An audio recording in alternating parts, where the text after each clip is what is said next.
Dear students, first year की biology chapter number 7 का तीसरा पार्ट हम पढ़ेंगे, विच इज अबाउट माइकोटा। ये फंगस लाइक ऑर्गेनिजम्स होते हैं और इसकी हम दो स्पीशीज पढ़ेंगे, that is slime mould and water mould. दोनों अपने तौर पर बहुत ही इम्पोर्टेंट हैं। जहाँ तक वाटर मोल्ड का ताल्लुक है, ये तो बहुत ही ज़्यादा खतरनाक है, पोटैटो में डिजीज करता है। ये जो स्लाइम मोल्ड हैं,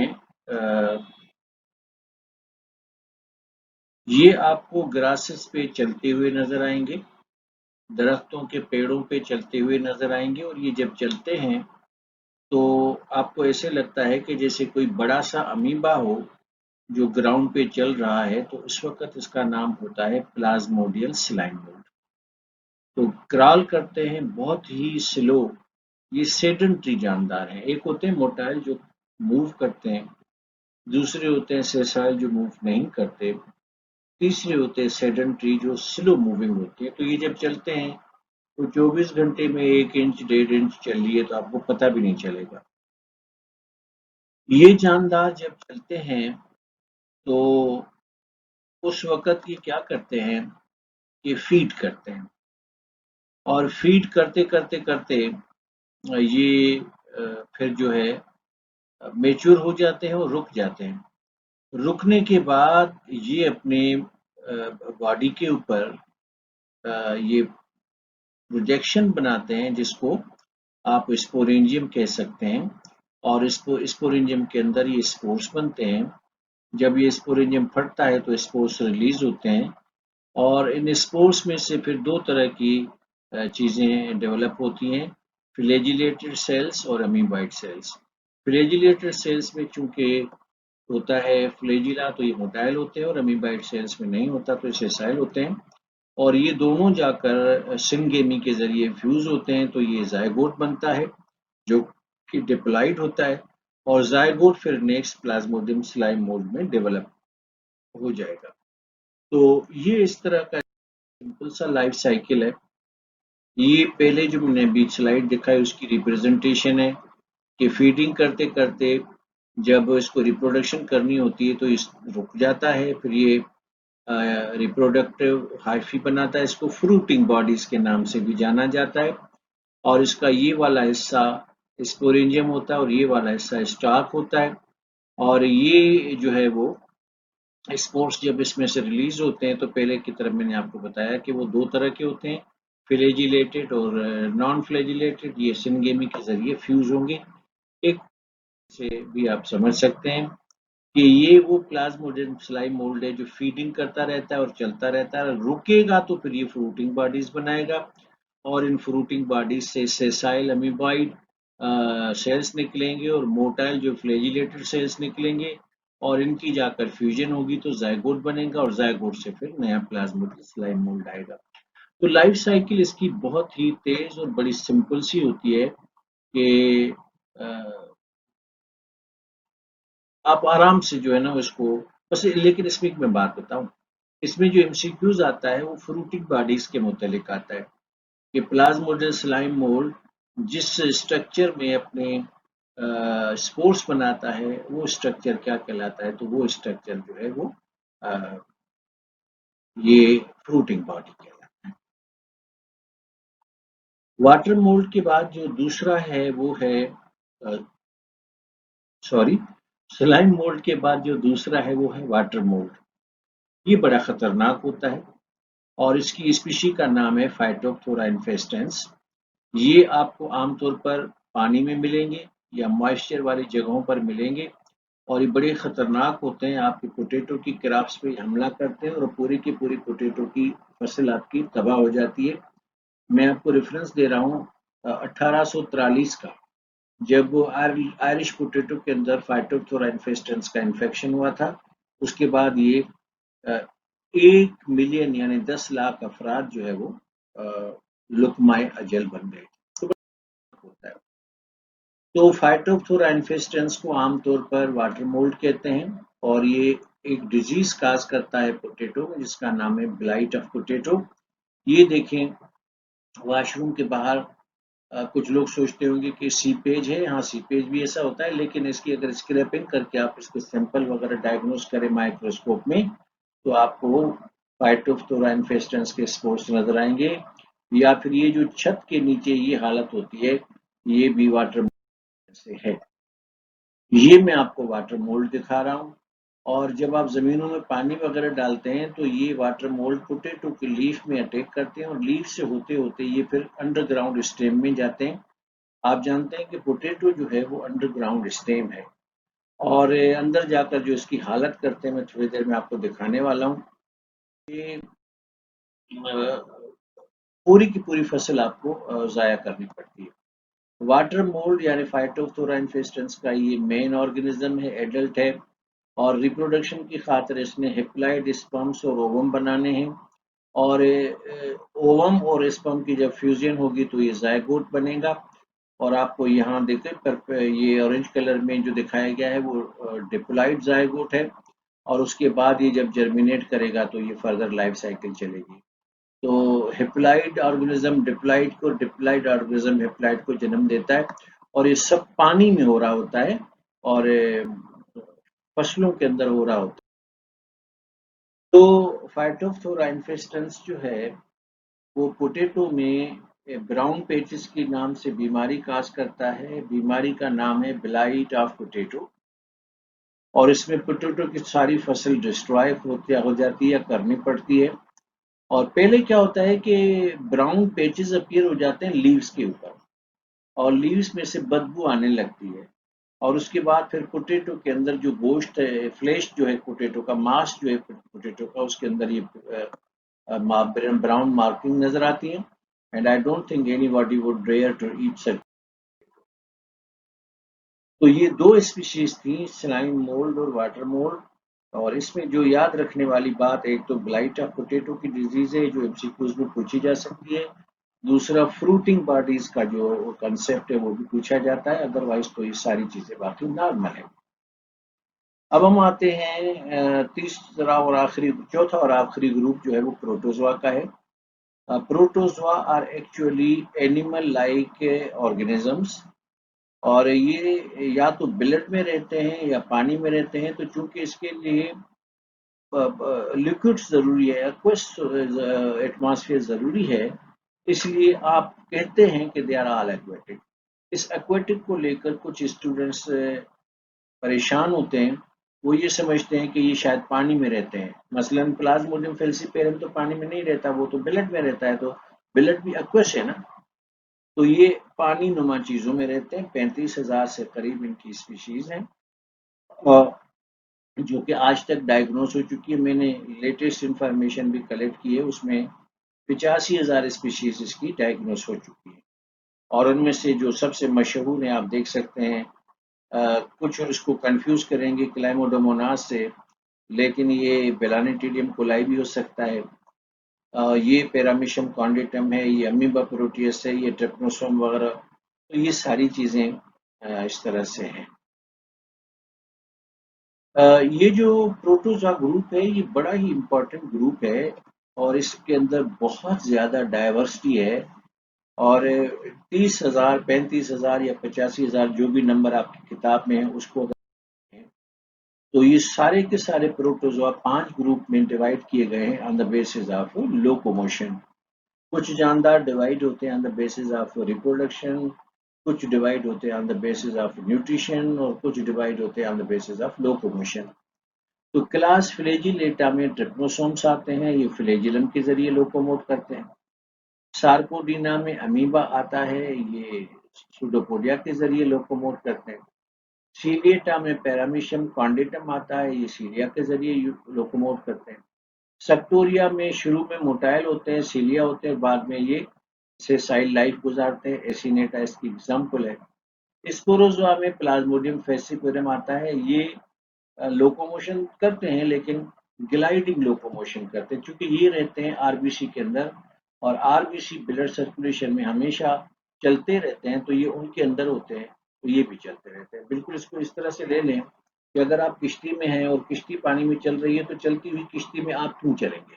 किश्ती चलेगी ना, लेकिन उसके ज़रिए कहेंगे कि मैं ही जा रहा हूँ। ठीक है? तो पहली क्लास है फ्लैजिलेटा, इसमें जानदार लोकोमोट करता है एक धागे-नुमा स्ट्रक्चर के जिसके साथ जिसको कहते हैं फ्लैजिलम। ये देखें, सेल के साइड में चलता हुआ ये धागे-नुमा स्ट्रक्चर इसको फ्लैजिलम कहते हैं। और सेल की ये जो अंदरूनी मेम्ब्रेन है और फ्लैजिलम के बीच में एक झिल्ली सी भी बन जाती है जिसको कहते हैं ये अंडुलेटिंग मेम्ब्रेन है। और अंडुलेटिंग मेम्ब्रेन ट्रिप्नोसोम को स्विमिंग में बड़ी हेल्प देती है। ट्रिप्नोसोम खतरनाक होते हैं, ये पैथोजन है, इनके जरिए से बीमारी फैलती है जिसको कहते हैं ट्रिप्नोसोमियासिस या स्लीपिंग। बेसिकली ये जो पैरासाइट है वो सीसी फ्लाई में रहता है, जैसे प्लाज्मोडियम मॉस्किटो में रहता है।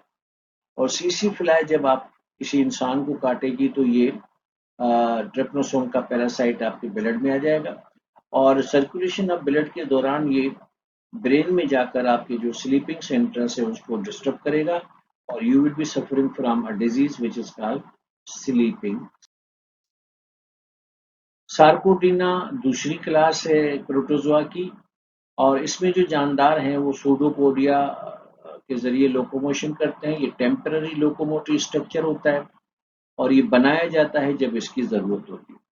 सार्कोडिना में दो जानदार मशहूर हैं, अमीबा और एंटमीबा हिस्टोलैटिका। अमीबा तो ज्यादा खतरनाक नहीं है, लेकिन एंटमीबा हिस्टोलैटिका अगर ड्रिंकिंग वाटर के जरिए या किसी और तरीके से आपके पेट में तो आपको डायरिया भी होगी और डायसेंट्री भी होगा। डायरिया में सिर्फ दस्त होते हैं और डायसेंट्री में दस्तों के साथ साथ आपको खून भी आता है और इस टाइम की हालत ऐसी हो जाती है जैसे गला हुआ टिश्यू पेपर हो। तो पानी को साफ सुथरा करके और गर्म करके और फिर ठंडा करके कंटामिनेशन फ्री वाटर इस्तेमाल करें, वरना you will have to dance very hard. ये सूडोपोडिया बनाने का मैं आपको सिलसिला समझा देता हूँ कि ये असल में सेल मेम्ब्रेन है और ये न्यूक्लियस के इर्द गिर्द जो है प्रोटोप्लाज्म होता है। तो जब इसको इस तरफ चलना होगा तो प्रोटोप्लाज्म को हिट करेगा सेल मेम्ब्रेन पे, तो सेल मेम्ब्रेन जब बाहर की तरफ निकलेगी तो ये सूडोपोडिया बनेगी और प्रोटोप्लाज्म को वापस बुलाओ तो ये सूडोपोडिया खत्म हो जाएंगे। तो सूडो का मतलब होता है टेम्पररी, पोडिया का मतलब होता है लोकोमोटिव स्ट्रक्चर। तो ये कोई परमानेंट लोकोमोटिव स्ट्रक्चर नहीं है, ये टेम्पररी लोकोमोटिव स्ट्रक्चर है। इसकी जब बनाया जाता है उसके बाद खत्म।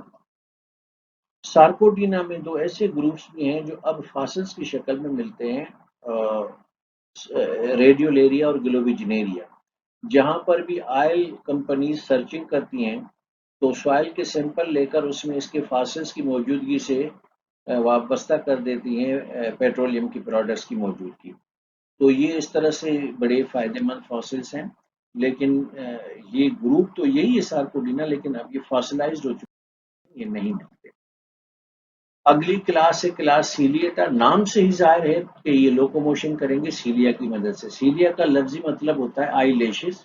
ये पैरामीशियम कॉन्डेटम ने अपने सेल मेम्ब्रेन के बाहर ये सैकड़ों आई लेशेस बना के रखे हुए हैं और उसकी मदद से ये स्वयं करेगा। लेकिन पैरामीशियम कॉन्डेटम से आपको कोई खतरा नहीं। खतरा अगर है तो सीलिएट एक और है, उसका नाम है बेलानिटिडियम कोलाई। ये वाटर सप्लाई के पानी के जरिए आपके गिलास के जरिए फिर आपके पेट में चला जाता है और ये बेलानिटिडियल डायसेंट्री काज करता है, उसमें दस्त भी होते हैं और दस्तों के साथ साथ खून भी आता है। तो ये सोचने वाली बात है। अब जरा तो सोचिएगा कि पैरामीशियम कॉन्डेटम नॉन पैथोजेनिक है। जो जानदार नॉन पैथोजेनिक होता है उसको फ्री लिविंग कहते हैं और बेलानिटिडियम कोलाई पैरासाइट है, खतरनाक किस्म का पैरासाइट। ये इसके सीलिया है जो कि लोग हेल्प करते हैं। चौथी क्लास है सेक्टोरिया। इनके लिए कहा जाता है कि असल में ये सीलिया की क्लास सीलिएटा की इवोल्यूशन है, क्योंकि ये जानदार जब जुवेनाइल होते हैं यानी पैदा होते हैं तो उस वक्त इनके पास सीलिया होते हैं और उस पैरामीशियम की तरह स्विम करते हैं। लेकिन जब अडल्ट हो जाते हैं तो इनके सीलिया लूज हो जाते हैं और फिर ये क्या करते हैं, जमीन से किसी भी चीज के साथ, जमीन से मुराद पानी के नीचे वाली जमीन, ये चिपक जाते हैं और ऊपर कुछ टेंटिकल्स बनाते हैं जिसमें टॉक्सिन्स प्रोड्यूस होने वाली सलाहियत होती है। तो यहाँ से अगर कोई शिकार गुजर रहा है तो ये टॉक्सिन्स रिलीज करेंगे और शिकार को पैरालाइज करके फिर ये अंदर लाके अपना डिनर करेंगे। लेकिन एक बात ख्याल रखिएगा, मैंने कहा कि इनके लिए कहा जाता है कि ये सीलिएटा की इवोल्यूशन है, तो कोई तो इवोल्यूशनरी लिंक होगी ना। इवोल्यूशनरी लिंक ये है कि सीलिए क्लास सीलिएटा में भी सीलिया है और इनमें भी शुरू में सीलिया है, तो यहाँ से पता चल जाता है।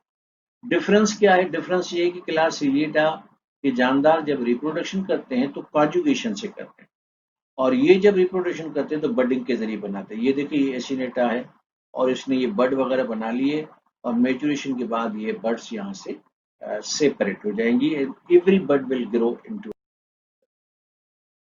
आखिरी क्लास है स्पोरोजोआ। क्लास स्पोरोजोआ में किताब के अंदर 3 मिसालें हैं। एक है मोनोसिस जो अर्थवर्म के सेमाइनल वेसिकल में ठहरा हुआ होता है। दूसरा है कॉक्सीडिया जिसको एमेरिया भी कहते हैं और उसकी 9 स्पीशीज हैं, और ये पोल्ट्री बर्ड्स के अंदर जो है वो रहता है। और तीसरा है प्लाज्मोडियम फेल्सीपेरम जो मॉस्किटो में रहता है और फिर मेन में अगर आता है तो मलेरिया की डिजीज काज करता है। तो ये तीनों जो है वो from veterinary point of view, from general point of view and from medical point of view, ये तीनों जरासीम बड़े खतरनाक। तो ये गलतफहमी दूर होनी चाहिए कि मलेरिया जो है वो शायद मेल मॉस्किटो से या जनरली मॉस्किटो से होती है। No, it's not like that. Malaria female anopheles mosquito से होती है, क्योंकि वही ब्लड सक करती है as her reproductive requirement, it's not need. तो इस किस्म का पानी होता है जहां मॉस्किटो ब्रीड करते हैं। आप घर में उनको खत्म करने की कोशिश कर रहे होते हैं, which is a useless and futile exercise, पैसे जाया करते हैं। इस तरह के तालाबों में आप कुछ करें, मसलन एक ये फिश आती है जिसका मैंने चैप्टर 1 पढ़ाया था, कम्बूसिया एफिन्स, जो मॉस्किटो फिश के नाम से है। वो अगर आप यहाँ पर छोड़ दें तो ये आपके पानी में से सारे मॉस्किटो के अंडे बच्चे खत्म। ये मैं स्लाइड दिखा रहा हूँ कि कुछ लोकल विजडम के टोटके भी हैं जिनके लिए कहा जाता है कि इनको अगर इस्तेमाल करें तो आपके घर में मॉस्किटो अगर आया भी है तो भाग जाएगा। मसलन पोटैटो सॉरी अनियन को चाप करके रखें, लेमन को चाप करके रखें, केले का छिलका वगैरह रखें, पुरानी चाय की पत्ती प्लेट में लगा कर रखें तो मॉस्किटो वगैरह भाग जाते हैं। इसमें अनियन तो मेरा जो है वो आजमाया हुआ नुस्खा है, और मैंने इसके ऊपर जो है अपनी रिसर्च भी करवाई है यूनिवर्सिटी के अंदर। एक बात याद रखिएगा कि ये जो लोकल लोकल विजडम होता है वो गलत नहीं होता।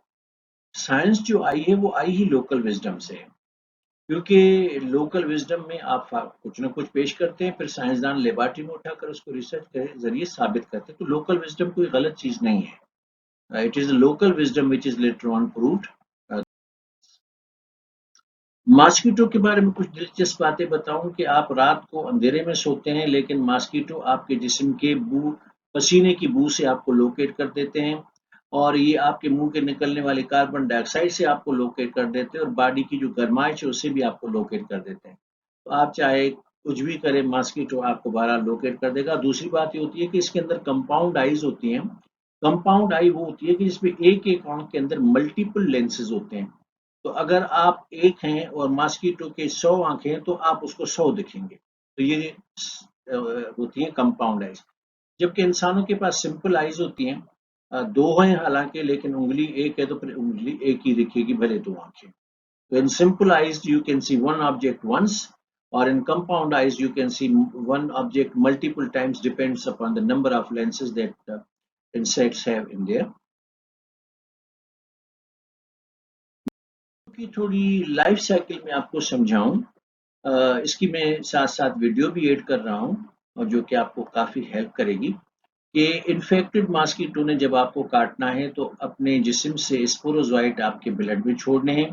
विद इन 20 मिनट्स ये ब्लड सर्कुलेशन के जरिए स्पोरोजोइट्स कन्वर्ट हो जाते हैं मीरोजाइट्स में और आरबीसी में आके लोकेट हो जाते हैं।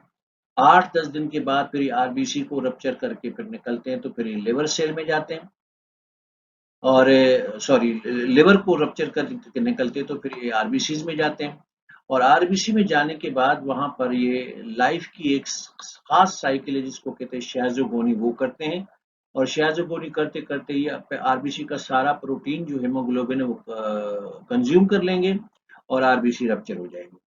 फिर ये लिवर की तरफ दोबारा जाते हैं फॉर शॉर्ट वाइल, फिर लिवर से निकलकर फिर आरबीसी में सेकंड शियाजोगोनी करते हैं, जिसको कहते हैं शियाजोगोनी 2। तो जब ये शियाजोगोनी 2 करते हैं तो उसके बाद प्लाज्मोडियम फेल्सीपेरम मैक्रोगेमेटोसाइट और माइक्रोगेमेटोसाइट में कन्वर्ट हो जाता है। ये जो मैक्रोगेमेटोसाइट है ये मेल प्लाज्मोडियम में, जो माइक्रोगेमेटोसाइट है ये फीमेल प्लाज्मोडियम है। और ह्यूमन ब्लड में ये दोनों प्लाज्मोडियम मेल या फीमेल सर्कुलेट करते रहते हैं और ऐसे इंतजार में होते हैं कि किसी रात कोई मॉस्किटो काटे तो ये उसके जिस्म में चले जाए।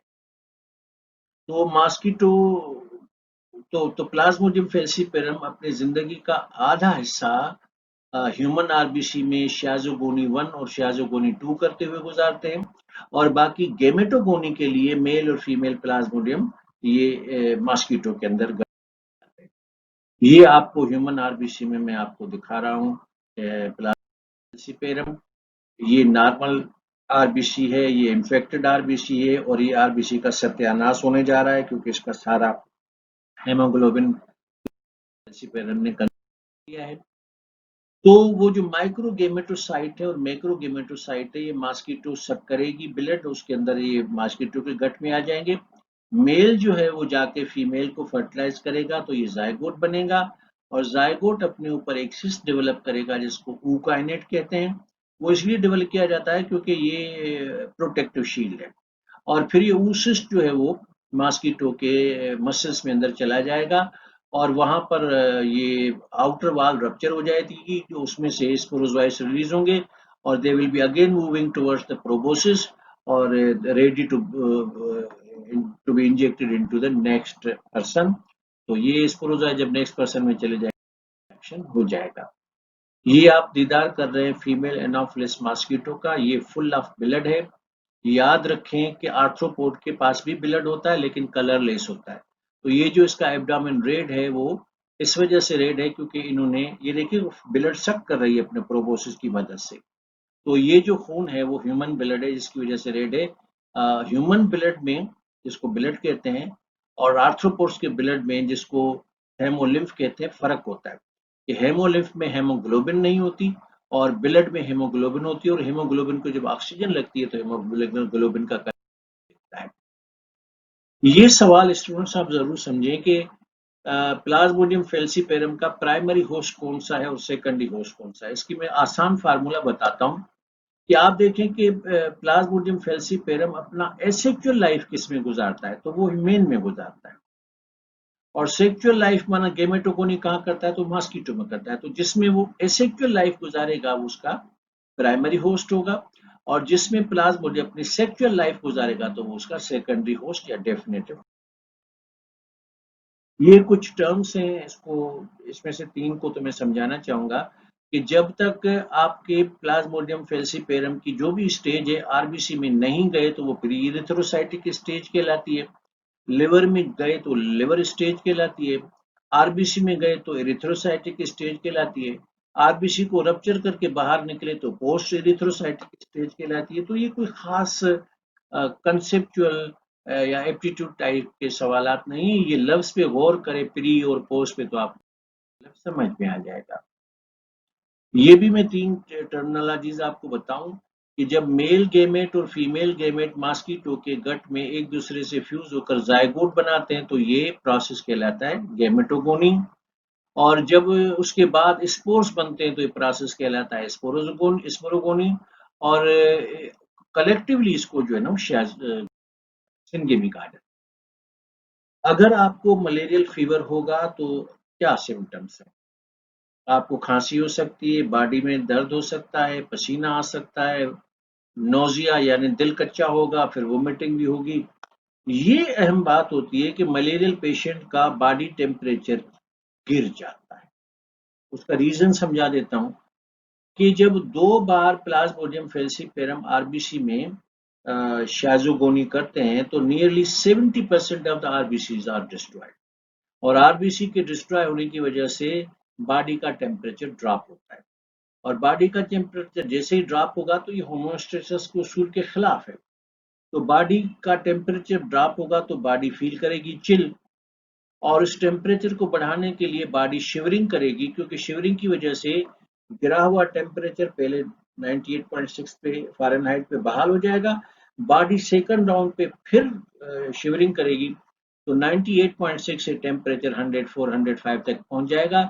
और ये अच्छा होता है, क्योंकि जितना हाई ग्रेड फीवर होगा, तो अगर हाई ग्रेड फीवर पे इंसान अनकंफर्टेबल होता है तो जरासीम कहाँ बचेगा। तो ये हाई ग्रेड फीवर शिवरिंग की वजह से पैदा किया जाता है, जिस्म खुद करता है, ताकि प्लाज्मोडियम फैल्सिपेरम जो है ना किल हो जाए। तो ये अलामात होती हैं आपके मलेरियल फीवर की। मेन अलामात ये हैं दो, चिल, शिवरिंग एंड फीवर। तो इनको आप रखें। ये जो मलेरिया की डिजीज है, आपसे शेयर करता हूँ कि दुनिया में जिन बीमारियों से सबसे ज्यादा इंसान मरते हैं उसमें नंबर 1 मलेरिया है। और 200-250 साल से इसके खिलाफ जो है वो अद्वियात इस्तेमाल होती रही हैं। और the best one is the क्वानिन। क्वानिन is a medicinal compound. ये हासिल किया गया था दो प्लांट से एक का नाम था क्वाना क्वाना और दूसरा का नाम था सिंकोना। तो क्वानिन एक एंटी मलेरियल कंपाउंड है which can be drawn from quina quina and cinchona. और इसकी तो आजकल के ज़माने में बड़ी अहमियत बढ़ गई है, क्योंकि जब से वो बिल इसने अमेरिका के सदर डोनाल्ड ट्रंप ने कहा है कि हाइड्रोक्सी क्लोरोक्विन जो है ये कोरोना के खिलाफ बेहतरीन दवा हो सकती है। हालांकि साइंटिफिकली अभी तो इसमें ट्रायल्स होने हैं और अभी डेटा आनी है और फिर प्रूव होना है, लेकिन मौसूफ ने बड़ी जल्दी कर दी। मैं कहना ये चाहता हूँ कि जो मलेरिया है वो क्यूरेबल भी है, ट्रीटेबल भी है। क्यूरेबल यूं है कि आप एहतियात करें कि मॉस्किटो आपके घर में ना आए, और उसके लिए घर के दरवाजों पे जालियां लगा लें, नेट नेट लगाकर बेड पे सोएं, या जो दूसरा आपका लोकल विजडम है। मैं पर्सनली जो है ना मार्टिन वगैरह का इस्तेमाल करने के हक में इसलिए नहीं हूँ, क्योंकि लॉन्ग रन में ये फिर ह्यूमन नर्वस सिस्टम के साथ बहुत बड़ा प्रॉब्लम करती हैं ये सारी रेमेडीज। ऑफ कोर्स मॉस्किटो तो किल हो जाता है, लेकिन एक फायदे के पीछे दो नुकसान आप बाय कर रहे होते हैं। तो ये क्यूरेबल भी है और ट्रीटेबल भी है। और बाज़ लोग तो क्या करते हैं कि सर्विलेंस सिस्टम होता है ना दुनिया के कुछ मुल्कों में, उनमें लोगों को पता होता है कि अब फलां सीज़न में मॉस्किटो आने वाले हैं। तो सीज़न स्टार्ट होने से वो कुछ वक़्त पहले वो 2-4 टैबलेट खा लेते हैं, तो वो मलेरिया से महफूज़ रहते हैं। जैसे आप वैक्सीन करा लें तो किसी भी बीमारी से महफूज़ रहेंगे। तो इस तरह से इसके साथ हमारा ये अहम चैप्टर जो है चैप्टर नंबर 7 वो पूरा हुआ। आपके अगर कोई कंसेप्ट है तो आपके सवाल लेंगे, उनका जवाब देंगे। अल्लाह ताला आप सबको कामयाब रखे, खुश रहें और मेहनत करें।